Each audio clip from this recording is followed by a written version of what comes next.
ناقص اشیاء کی فروخت فردوس عاشق آوان نے اسسٹنٹ کمشنر سیالکوٹ کو جھاڑ پلا دی۔ سرعام سرزنش پر اسسٹنٹ کمشنر بھی برہم بولی، میڈم آرام سے بھی بات کی جا سکتی ہے۔ جواب سن کر فردوس عاشق آوان آگ بگولا، خوب لگی لپٹی سنائی۔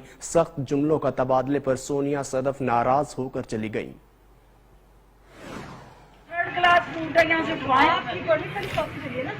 میں یہ بھی گورنمنٹ نے لگایا نا، اس پہ یہ لوگوں کے لٹیروں کے ہاتھوں لوگوں کو چھوڑ دوں کہ گورنمنٹ یہاں میں بھی جواب دے ہے۔ تو آپ کا فرض ہے، آپ تنہا اس چیز کی لیتی ہیں، میں تنہا اس چیز کی نہیں لیتی ہوں، آپ لیتی ہیں کہ یہاں دیکھیں کیا غلط ہو رہا ہے۔ تو میڈم اس کو آرام سے بات کی جاتی ہے، اب کی اس وقت سے کبھی آپ کو کہاں سے ہم برآمد کر رہے ہیں، آپ میزٹ پہ آئی ہیں، اور تو رائٹ سب کے لیے ہے، آپ کے لیے آپ کوئی آسمان سے اتری ہوئی ہے، باقیوں کے لیے رائٹ نہیں ہے، آپ کو زیادہ جان عزیز ہے، سب کی جان ایک جیسی امپورٹنٹ ہے، آپ کی حرکتیں ہی نہیں ہے ایسی والی، جس نے آپ کو لگایا اس سے